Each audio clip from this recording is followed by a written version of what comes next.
नमस्कार दोस्तों, मैं कविंद्र शर्मा एक बार फिर से मेरे यूट्यूब चैनल पर आपका हार्दिक स्वागत करता हूं। दोस्तों, आज का मेरा टॉपिक है मकान किराया भत्ता। मकान किराया भत्ता, जिसे हम शॉर्ट में कहते हैं HRA कहते हैं। अब HRA से तात्पर्य क्या होता है, हम भली भांति इसके बारे में जानकारी हमें है। H से तात्पर्य है हाउस, R से तात्पर्य है रेंट और A से तात्पर्य है अलाउंसेज, मकान किराया भत्ता। दोस्तों, जो भी व्यक्ति राजकीय सेवा में आता है तो उस व्यक्ति को इस मकान किराए भत्ते की जानकारी बहुत अच्छी तरीके से होती है, क्योंकि यह भत्ता हमारी सैलरी, हमारे वेतन का एक अंग होता है। इस मकान किराए भत्ते की यदि हम बात करें तो ये मकान किराया भत्ता है। इस भत्ते का एक नियम बना था और ये नियम कब बना था? 1989 में। दोस्तों याद रखना, मकान किराया भत्ता का ये नियम कब बना था? 1989 में। उससे पहले भी बने थे, लेकिन जो लेटेस्ट नियम था वो 1989 में था। इस 89 में बिंदु संख्या जो कोई नियम नंबर 42 है, उसमें राज्यपाल को ये शक्तियां दी गई थीं कि उन शक्तियों के माध्यम से राज्यपाल महोदय समय समय पर कोई भी अमेंडमेंट या किसी भी प्रकार का संशोधन कर सकें। तो इन शक्तियों का प्रयोग करके राज्यपाल महोदय बार बार जब भी आवश्यकता पड़ती है HRA नियमों में संशोधन करते हैं। तो HRA की जानकारी हम इसकी प्राथमिक जानकारी भी ले लेते हैं। HRA है, इसकी 7वें वेतन आयोग में, वर्तमान में कौन सा वेतन आयोग चल रहा है? 7वां। इस 7वें वेतन आयोग में 3 कैटेगरी है। पहली है 9% HRA, दूसरी है 18% HRA और तीसरी है 27% HRA। ये जो HRA हैं 3 कैटेगरी इस प्रकार हैं। एक तो सबसे ज़्यादा है वो महानगर वाला, छोटे कस्बे वाला और गांव वाला। तो हम जो ज़्यादातर कार्मिक हैं वो 9% HRA की कैटेगरी में आते हैं। दोस्तों, अभी जो HRA की दरें हैं वो 9% हैं, लेकिन 7वें वेतन आयोग में एक नियम है कि जब भी DA 50% से अधिक हो जाएगा तो HRA में भी वृद्धि कर दी जाएगी। तो दोस्तों, अब 50% से ऊपर इसी माह में DA में वृद्धि होने वाली है। अब जब DA में वृद्धि हो जाएगी तो अपना जो HRA है वो 9% से लेके हो जाएगा 10। जिनका 18 होता है उनका हो जाएगा 20 और जिनका 27 है उनका हो जाएगा 30। इस प्रकार से HRA में ये वृद्धि हो जाएगी।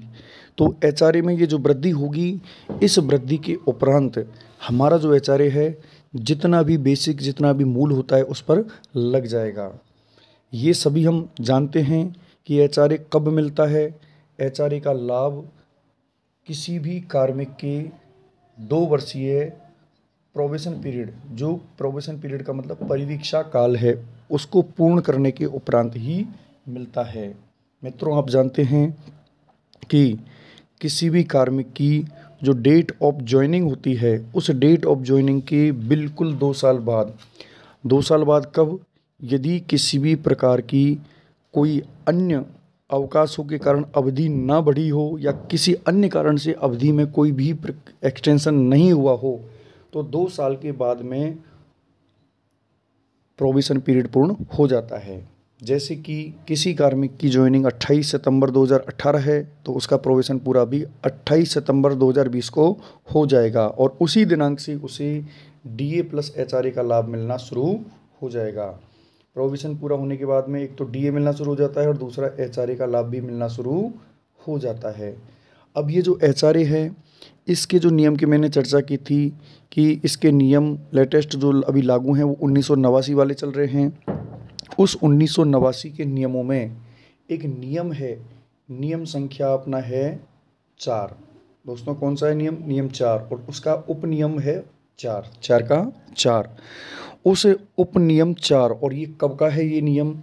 ये नियम है 29/1/2020 का। देखिए, फिर मैं बता रहा हूँ, राज्यपाल महोदय ने ये नियम बनाया था उस 1989 वाले नियमों में कोई अमेंडमेंट करके 29 जनवरी 2020 को। और इसमें नियम नंबर 4 का उपनियम 4 इसमें ये कहा गया था कि यदि किसी कार्मिक का 2 वर्ष का परीक्षाकाल पूर्ण हो गया है तो उस व्यक्ति को, उस कार्मिक को 1 महीने के अंदर, याद रखें ये बहुत इंपॉर्टेंट है, मेरा वीडियो पूरा देखें जिससे आपको पूरी जानकारी मिले। 1 माह के अंदर, 1 माह के अंदर उस व्यक्ति को एचआरए के लिए अप्लाई करना होगा। समझिए, मान लो किसी व्यक्ति ने जुलाई में ज्वाइन किया तो उसे जुलाई महीने के अंदर अंदर उसे 30 दिन के अंदर, जो भी डेट ऑफ ज्वाइनिंग है उसके 30 दिन के अंदर अंदर उस व्यक्ति को एचआरए के लिए एप्लीकेशन अपने कार्यालय अध्यक्ष को देनी होगी। यदि वह ऐसा नहीं करते हैं तो उनका एचआरए स्वीकृत नहीं किया जाएगा। ये ऐसा नियम था। और ये नियम कब था?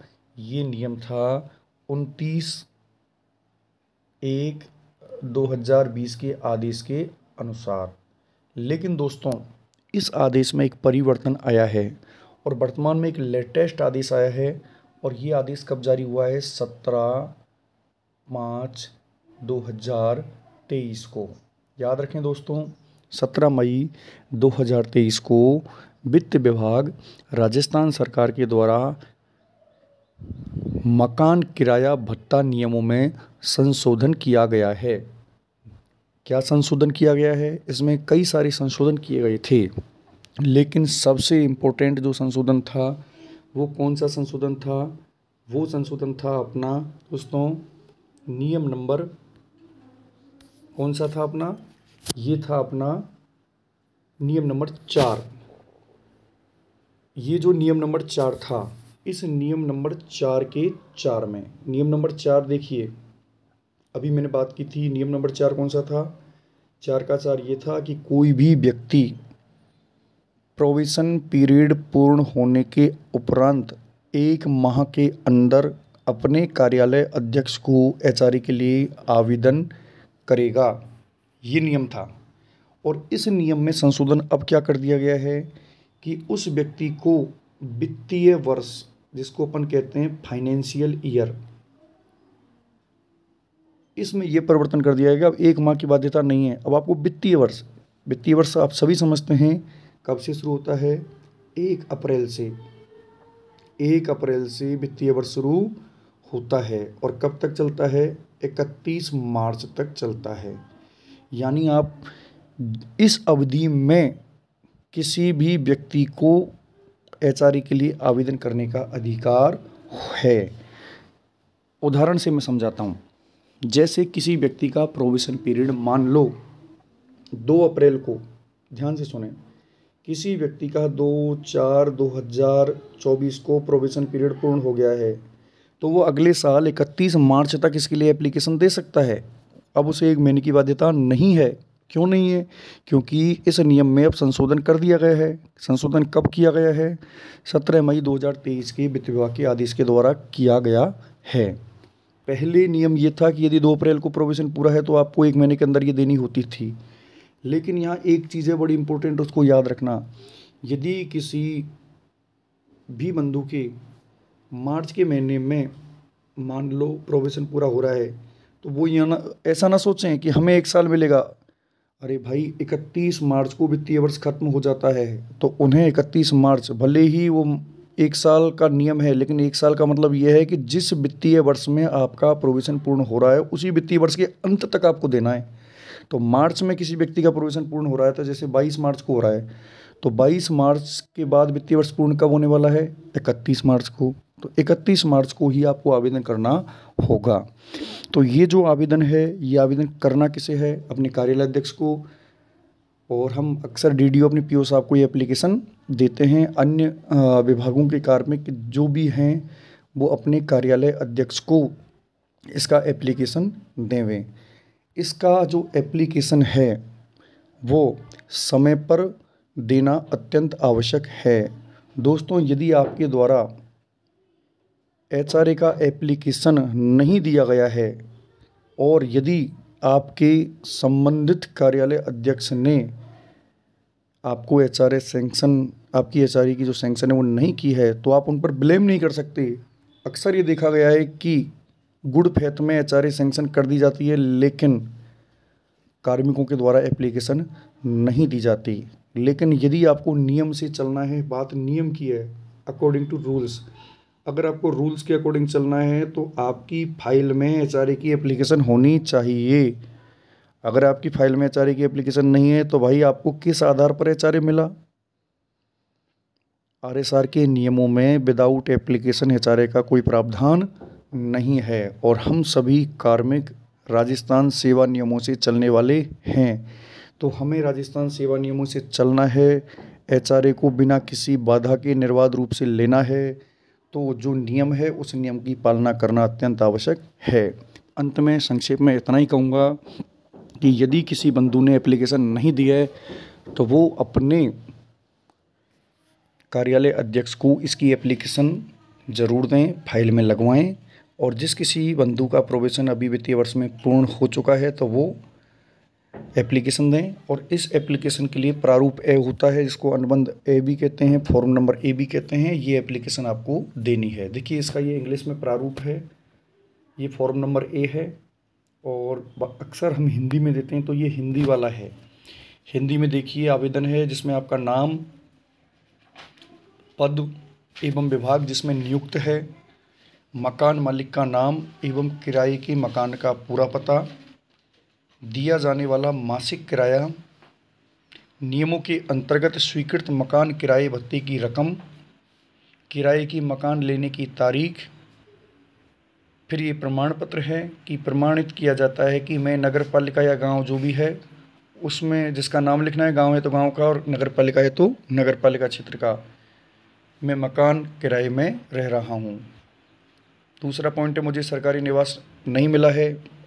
जिन लोगों को क्वार्टर मिले हुए हैं उन्हें एचआरए के लिए आवेदन नहीं करना है और जिन्हें क्वार्टर नहीं मिला है सरकारी उन्हें आवेदन करना है। तीसरा पॉइंट है, जिस मकान का किराया भत्ता मांगा गया है उसका कोई भी भाग ना तो दूसरे को किराए पर दे रखा है और ना ही मुझ पर पूरी तरह आश्रित अथवा मेरे कुटुंब के व्यक्तियों के अतिरिक्त उसमें कोई रहता है। अगला पॉइंट है, मेरी पत्नी पति मेरे नियुक्ति स्थान पर ना राज्य सेवा में और ना अन्य पब्लिक प्राइवेट क्षेत्र में नियुक्त हैं। अगला देखिए इसमें ये पॉइंट है, इस पॉइंट को याद रखना है कि यदि पति पत्नी दोनों एक ही पास पास रहते हैं, एक ही मकान में रहते हैं तो दोनों को अलग अलग एचआरए नहीं मिलेगा, एक ही व्यक्ति को एचआरए मिलेगा। ये पॉइंट इसलिए है। अगला है, प्रमाणित किया जाता है कि ये सब फॉर्मेलिटियाँ आपको लेकिन पढ़ के मैं फिर भी सुना देता हूँ। प्रमाणित किया जाता है कि मेरी अधीनस्थ मकान का वास्तव में दिया गया किराया मुझे स्वीकृत किए मकान किराए से कम नहीं है था। अगला है, मेरी पत्नी पति को केंद्रीय सरकार, राज्य सरकार एवं ऑटोनोमस पब्लिक अंडरटेकिंग या अर्ध राजकीय संस्थान द्वारा उसी स्थान पर कौटुंबिक निवास फैमिली अकोमोडेशन अलमेट नहीं किया गया। इस प्रकार से ये फॉर्म है, इसमें आपको हस्ताक्षर करने हैं, पद लिखना है, विभाग लिखना है और नीचे वाला है ये कार्यालय अध्यक्ष के उपयोग के लिए है। इसका काम अपने जो भी कार्यालय अध्यक्ष हैं वो उसकी पूर्ति करेंगे। तो मुझे आशा है कि यह वीडियो आप सभी साथियों के लिए बहुत ही उपयोगी होगा। आपको इसमें बहुत ही आप सभी लोगों को एक अच्छी जानकारी मेरे माध्यम से दी गई है और मैं आशा करता हूं कि इसी प्रकार की नई नई जानकारियों के लिए आप मेरे चैनल के साथ जुड़े रहेंगे। और मैं आप सभी लोगों से यही कहूँगा कि यदि आपको मेरे द्वारा दी गई जानकारी अच्छी लगी तो मेरे चैनल को सब्सक्राइब ज़रूर करें। सब्सक्राइब करना या नहीं करना ये आपका स्वविवेक है, लेकिन फिर भी आपको लगता है तो बिल्कुल सब्सक्राइब करें और वीडियो को लाइक करें और शेयर करें और जुड़े रहिए मेरे चैनल से। नमस्कार, धन्यवाद, जय हिंद।